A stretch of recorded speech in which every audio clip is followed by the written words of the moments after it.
Students, कैसे हैं आप सब? आई होप आप लोग ठीक होंगे and welcome to you all on my YouTube channel learn with Jyotsna. स्वागत है आप सभी का। हम लोग इंग्लिश का सेशन कर रहे थे, इंग्लिश को भी कवर कर रहे थे। जैसे कि मैंने प्रीवियस लेक्चर में बताया था, साइकोलॉजी को भी, और जल्दी हम लोग हिंदी को भी कवर करेंगे। यानी यूँ कह सकते हैं हम सारे टीचिंग्स के सारे सब्जेक्ट्स को इस क्लास में कवर करेंगे। बट अभी थोड़ा सा धीरे धीरे चल पा रहा है और एक सिस्टमैटिकली नहीं हो पा रहा, लेकिन कुछ टाइम के बाद हम लोग एक इंटीग्रेटेड मैनर में और सारे सेशंस लेंगे और सारे टॉपिक्स को क्लियर करेंगे, कवर करेंगे, बहुत अच्छे से कवर करेंगे और डिटेल में कवर करेंगे। तो अभी आज के लिए जो हमारा टॉपिक है दैट इज़ लैंग्वेज स्किल। और लैंग्वेज स्किल क्या है, ये तो हमारा इंग्लिश में आता है लैंग्वेज स्किल, और वैसे Hindi. Basically the topic is from language, तो यूँ कह सकते हैं भाषा से संबंधित टॉपिक है। और भाषा के प्रीवियस लेक्चर में हमने कवर किया था कि भाषा क्या है, भाषा अर्जन और भाषा एक्विजिशन, जिसको हम बोलते हैं language learning and language acquisition, उसको हमने कवर किया होता। बट इस वाली क्लास में हम लोग क्या करने वाले हैं, भाषा के कुछ कौशल होते हैं। भाषा एक इंटीग्रेटेड मैनर में सीखी जा सकती है। अगर भाषा का कोई एक इंटीग्रेटेड मैनर नहीं है तो वो सीखी नहीं जा सकती है। अगर मान लीजिए कोई बच्चा 6th में आ गया और वो भाषा को लिखने लगा और वो अगर बोल नहीं पा रहा है, अगर वो भाषा को बोल नहीं पा रहा है और वो लिखने लगा, उसे पता नहीं है कि इसको हम लोग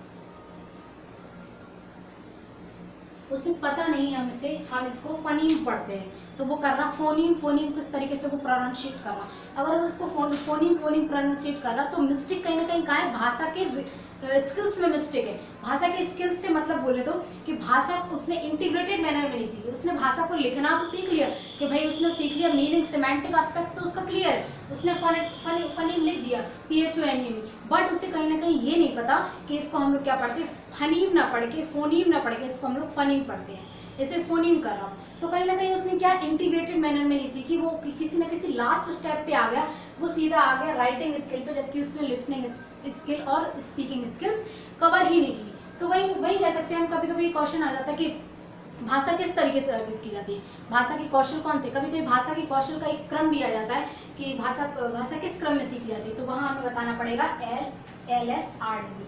इसको हम लोग बोलते हैं listening speaking reading writing, listening speaking reading writing. तो इस क्रम में भाषा सीखी जाती है। अगर इस क्रम में भाषा नहीं सीखी जाएगी तो भाषा में परफेक्ट और भाषा फ्लुएंसी आ ही नहीं सकती है। तो यही है भाषा के कौशल। अब हम देखते हैं भाषा के कौशल को उसमें मतलब एक डिटेल में देखते हैं। भाषा का जो हमारा पहला कौशल है दैट इज लिसनिंग। सबसे पहले क्या करेगा बच्चा, लिसनिंग करेगा।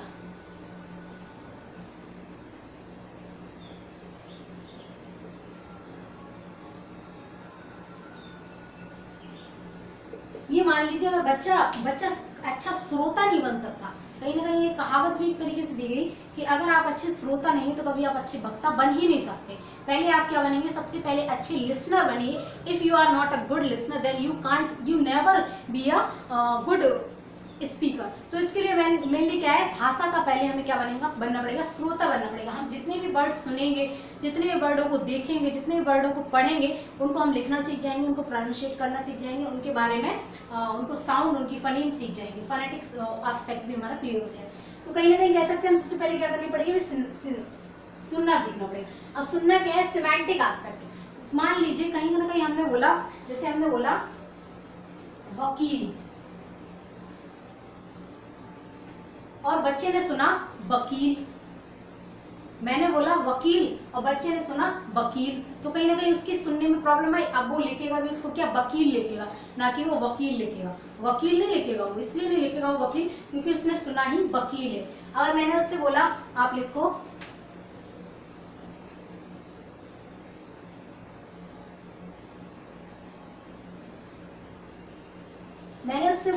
नोन लिखो, तो उसने नोन को समझाने के लिए क्या बोल रही मैं, उसने क्या लिख दिया,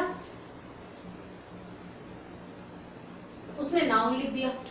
तो कहीं ना कहीं उसने क्या, सुनना उसकी सुनने वाली स्किल अभी क्लियर नहीं। फिर दूसरी स्किल क्या है उसकी, स्पीकिंग स्किल में बेसिकली वो जो सुनता है उसको लिखना सीखता है। इसको हम लोग बोलते हैं फोनेटिक एस्पेक्ट यानी बोलना। फनीम से मतलब होता है ध्वनि से, फनी मीन्स होता ध्वनि,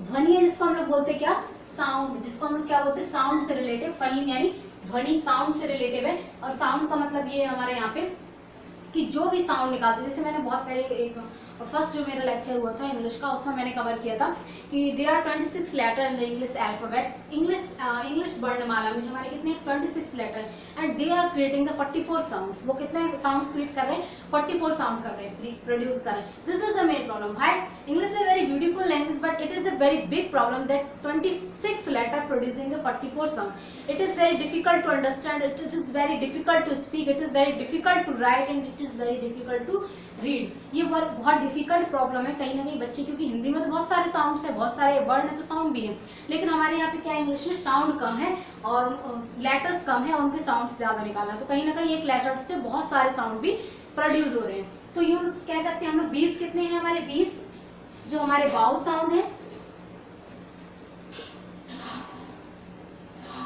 बाउल साउंड हमारे 20, और जो हमारा कॉन्सोनेंट साउंड, कॉन्सोनेंट साउंड कितना है हमारा 24। कभी कभी ये क्वेश्चन भी पूछ लिया था कि आपके बाउल साउंड कितने हैं, तो हमारे बाउल साउंड बच्चे गलती से लगा देते 5 है हमारे, वो तो नंबर ऑफ बाउल्स है, बाउल साउंड पूछ रहा है, तो बाउल साउंड हमारे 20 है, और जो बाउल कॉन्सोनेंट साउंड है वो कहीं ना कहीं नंबर ऑफ कॉन्सोनेंट्स पूछेगा तो 21, और साउंड तो हमारे 24, तो ये भी पूछ लिया था। लेकिन मेन हमारा टॉपिक जो है वो क्या है, फोनेटिक एस्पेक्ट। फोनेटिक एस्पेक्ट यानी जो स्पीकिंग स्किल है, तो वो ध्वनि अगर सही निकालेगा तभी लिखना सीख पाएगा। अब नेक्स्ट जो हमारा है LSRW, और जो नेक्स्ट हमारा है वो क्या है हमारा रीडिंग। रीडिंग में क्या आ जाता है, हमारा लिखना भी आ जाता है, और उसके साथ ही साथ हमारा ग्राफिक मीन्स होता है लिखना, ग्राफ मीन्स, ग्राफ वर्ड का मतलब ही लिखना है, और जो हमारा लिखना भी आ जाता है उसके साथ ही साथ उसमें बोलना भी आ जाता है, इसमें हमारा रीडिंग में आ जाता है, यानी रीडिंग में हम पढ़ेंगे जो वही हम लिखेंगे भी। और जो हमारा राइटिंग जो नेक्स्ट है उसमें क्या आ जाएगा, उसमें ओनली ग्राफिक, ओके क्या है ग्राफिक एस्पेक्ट है, उसमें खाली हम लिखना ही सीखेंगे, उसमें हमारी राइटिंग की स्किल्स रहेंगी। तो बस यही है इस टॉपिक में कि हमारी जो 4 स्किल है उनको हम लोग इंटीग्रेटेड मैनर में सीखेंगे, और जो 4 स्किल है उनको हम लोग इंटीग्रेटेड मैनर में सीखेंगे, और अगर एक स्किल आपकी अगर परफेक्ट नहीं है तो आप दूसरी स्किल्स में कभी भी परफेक्ट नहीं हो सकते। चलिए अब नेक्स्ट चीज क्या है, जो हमारी L और R है, एक तो हमारी L और दूसरी हमारी R, ये दोनों क्या है हमारी, इनको एक तो हम लोग क्या बोलते हैं रिसेप्टिव, इसको आप लोग इस तरीके से याद कर सकते हैं जैसे मैंने भी याद किया है LSRW। पहले तो ये 4 हमारे इंटीग्रेटेड मैनर में क्या होगी, स्किल्स होगी LSRW। अब L और R से बना लीजिए रिसेप्टिव, तो L और R, L के ऊपर वाला L, R से रिसेप्टिव, तो L और R हमारी कौन सी रिसेप्टिव स्किल्स भी बोली जाती है। कभी कभी पूछ लिया था कि रिसेप्टिव स्किल्स कौन सी है हमारी, तो रिसेप्टिव स्किल्स हमारी L और R है। इनको हम लोग क्या बोलते हैं, इनको हम लोग एक और नाम से जानते हैं passive, passive skills. Passive skills के नाम से क्यों जानते हैं, क्योंकि इनमें क्या रहते हैं, हम लोग क्या रहते हैं, निष्क्रिय रहते हैं, पेसिव यानी निष्क्रिय रहते हैं, और हम लोग इसमें हमारा कोई दिमाग नहीं लगता, खाली हमें क्या करना, सुनना है लिसनिंग में, और खाली रीडिंग में हमें पढ़ना है, हमें कोई दिमाग नहीं लगाना, इसका अर्थ क्या है, इसका ये क्या जाएगा, उसका साउंड क्या जाएगा, इसको लिखेंगे कैसे, इसमें ब्रेन स्टॉर्मिंग नहीं करना, इसको हम लोग क्या बोलते हैं, दिमाग वहाँ घुमाना नहीं, क्रिएटिविटी कुछ नहीं लगना, ये सब चीजें नहीं। तो ये हमारी क्या होगी रिसेप्टिव। और जो हमारी रेस्ट ऑफ द 2 स्किल्स हैं,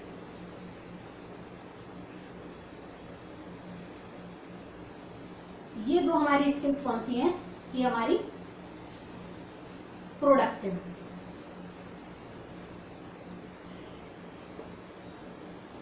ये हमारी कौन सी प्रोडक्टिव स्किल। अब ये प्रोडक्टिव क्यों है, क्योंकि इसमें हमें दिमाग लगाना पड़ा, अपना दिमाग का यूज करना पड़ा, कहीं ना कहीं हमें क्या लगाना पड़ा। जैसे मैंने आपसे बोला स्पीकिंग, आप बोलिए, आपको वो कुछ बोलना है, किसी से बोलना मैम मे आई कम इन, अगर आपको बोलना है क्लास में आने के लिए मैम मे आई कम इन, अगर आपको ये बोलना है तो पहले आपको दिमाग लगाना पड़ेगा कि what I am speaking and what is the sense the listener is considering. तो हमें कहीं ना कहीं सोचना पड़ेगा कि हम क्या बोलने जा रहे हैं, it is grammatically correct, it is the senseful, and it will effect on the listener, it will draw effect on the listener and what will be the importance of this line।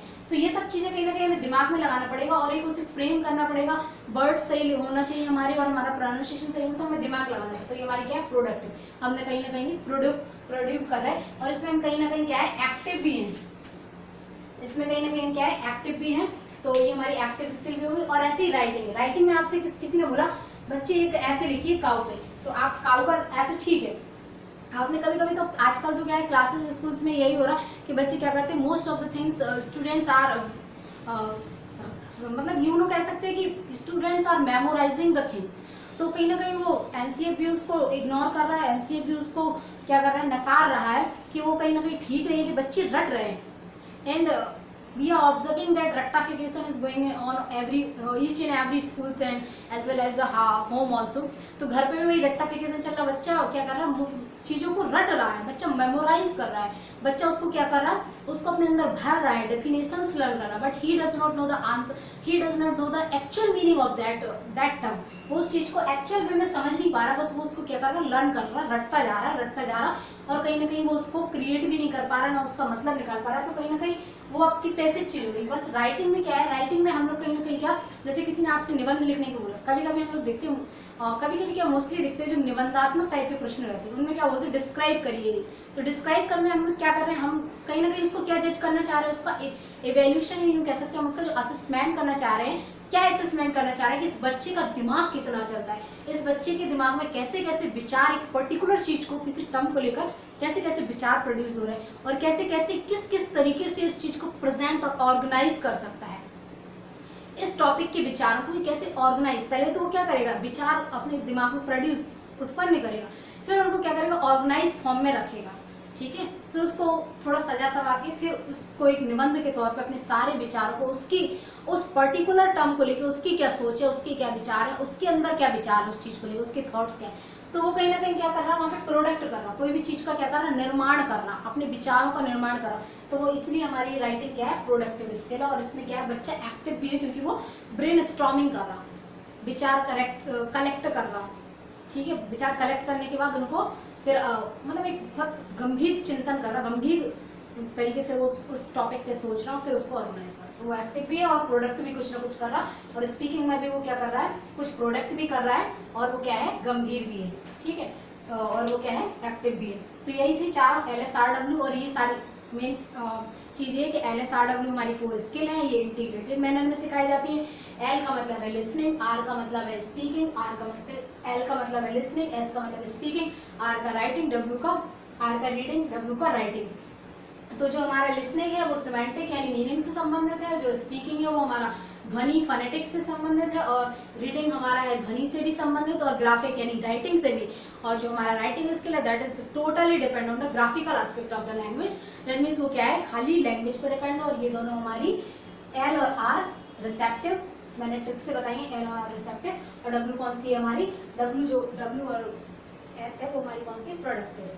अब हम लोग एक चीज और देख लेते हैं,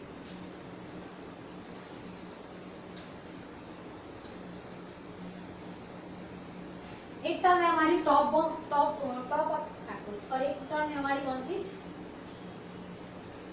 top bottom of approach.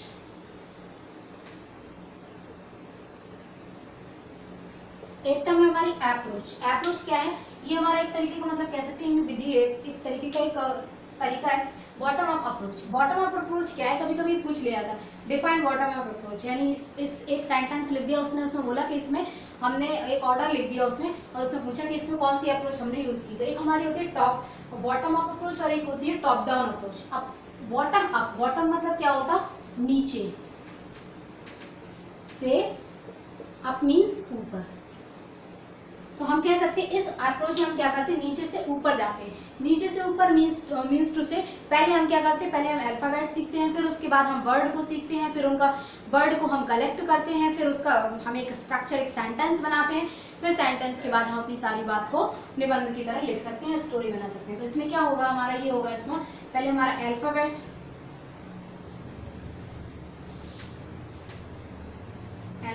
फिर हमारा क्या आ जाएगा, वर्ड। अल्फाबेट से हमने क्या बनाया, अल्फाबेट को कलेक्ट करके हमने वर्ड बनाया, वर्ड को फिर हमने कलेक्ट करके क्या बना दिया, फ्रेजेस कह सकते हैं, फिर हमने क्या बना दिया, सेंटेंस।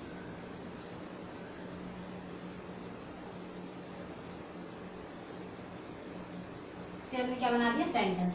तो कहीं ना कहीं हम कह सकते हैं जो हमारा बॉटम अप्रोच है उसमें हम कहाँ से चलेंगे, बिल्कुल ग्राउंड फ्लोर से चलेंगे और ऊपर वाले हम फ्लोर पे जाएंगे, छत पे जाएंगे, यूँ कह सकते हैं हम ग्राउंड फ्लोर से चढ़ के हम छत पे जाएंगे। तो सबसे पहले हमारे ग्राउंड फ्लोर में क्या है, हम पहले ABCD सीखेंगे, ABCD के बाद हम वर्ड बनाएंगे कि C और T मिला के हमारा कैट होगा। तो हमारा एक वर्ड बना DOG मिला के 3 हमने लेटर जोड़े तो हमारा क्या बना, डॉग वर्ड बना। तो पहले फिर हमने वर्ड बनाया, वर्ड बनाने के बाद हम फिर बनाएंगे एक फ्रेजेस बनाएंगे।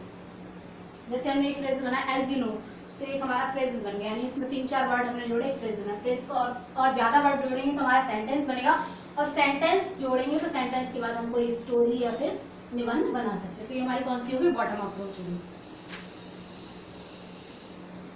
यानी हम ग्राउंड फ्लोर से चलेंगे, ग्राउंड फ्लोर से चल के और हम कहाँ पे पहुंचेंगे, सीधा ग्राउंड फ्लोर से चल के हम लोग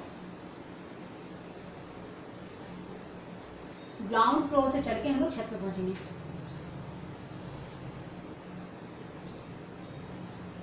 अब नेक्स्ट जो हमारी एक और है क्या, टॉप डाउन अप्रोच। इसकी उसकी जस्ट अपोजिट। इसमें क्या है, इसमें ये होता है कि बच्चे को ABCD नहीं सीखना है, बच्चे को फिर DOG डॉग मीनिंग नहीं सीखना है, CAT cat, LEG leg, DOG dog whatever, ये सब उसे नहीं सीखना। वो सीधा क्या करता है, वो एक ऐसे एनवायरनमेंट में जाता है, जहाँ पे वो उसके एनवायरनमेंट में क्या इंग्लिश ही बोली जाती है। तो वो सबसे पहले क्या सीख लेता है, स्टोरी सीख लेता है।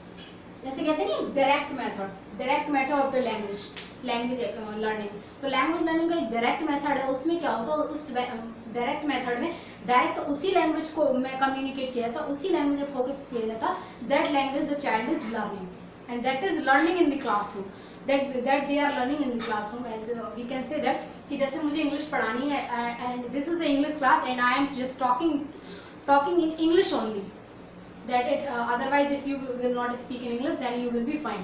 तो यू नो ऐसे कह सकते हैं कि अगर आप इंग्लिश में ही पढ़ा रहे हैं या इंग्लिश की क्लास ले रहे हैं तो यू मस्ट स्पीक इंग्लिश, आपको इंग्लिश ही बोलना पड़ेगी।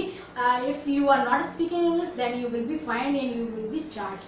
तो कहीं ना कहीं कह सकते हैं वो डायरेक्ट मेथड है। तो यहाँ पे भी उसी तरीके का एनवायरनमेंट दिया जाता है। इसमें क्या होता है कि पहले वो स्टोरी सीखता है, स्टोरी के बाद फिर वो किस पे आता है, सेंटेंस पे आता है,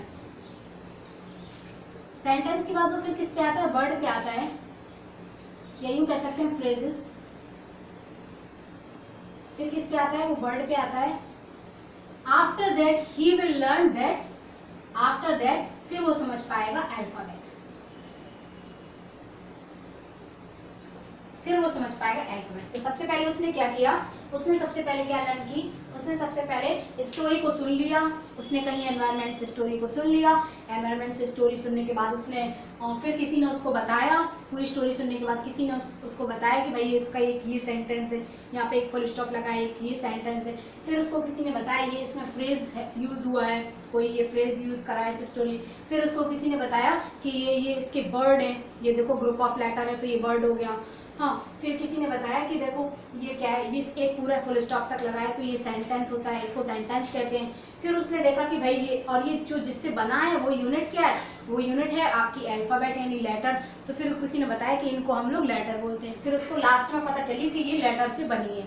पहले उसने स्टोरी सुनी, स्टोरी तो सुन ली, कुछ पता नहीं चला। फिर किसी ने उसको बताया कि इसमें ये स्टोरी में ये सेंटेंस है, फिर स्टोरी में ये फ्रेजेस है, फिर स्टोरी में ये आपके वर्ड यूज़ किए गए, ऐसे बने वर्ड, इनको वर्ड कहते हैं। फिर ये अल्फ़ाबेट है, अल्फ़ाबेट से ही सब कुछ बना है। तो कहीं ना कहीं ये क्या है, वो पहले ऊपर पहुंचा, सीधा स्टोरी पे निबंध पे पहुंच गया, उसके बाद वो सीधा फिर उसको पता चला कि ये सब तो भाई हमारा अल्फ़ाबेट से बना, ये सब तो हमारा अल्फ़ाबेट से बना। और सबसे लास्ट में उसे अल्फ़ाबेट के बारे में पता चला। और जो हमारा बॉटम अप था उसमें सबसे पहले उसने ABCD भी सीखी, फिर मीनिंग सीखी, फिर भाई उसने फ्रेजेस सीखे, फिर उसने सेंटेंस सीखे, फिर उसने टेंस सीखे, फिर उसने पहले वर्ड सीखा, फिर सेंटेंस सीखे, फिर टेंस सीखे, फिर उसने अपनी पूरी एक्सप्रेशन जताया, मैंने पूरा सब कुछ बोलना सीख गया। फिर वो अपनी फीलिंग को एक्सप्रेस निबंध बनाना भी सीख गया, बाद में सीख पाया, लेकिन इसमें पहले ही से उसने देखा। तो बस यही था आज के लेक्चर में। आज के लेक्चर में हम लोगों ने टॉप डाउन अप्रोच और जो बॉटम अप अप्रोच को किया, और हमारी जो LSRW उनको भी हमने कवर किया। L और R हमारी रिसेप्टिव, L और R रिसेप्टिव, और S और W हमारी प्रोडक्टिव, जिनको हम लोग एक्टिव भी बोलते हैं। ठीक है, तो बस यही था आज की क्लास में। अगर आपकी आज की क्लास पसंद आई है तो लाइक करो, सब्सक्राइब करो, and never forget to share the video. And thanks for watching and bye bye, take care.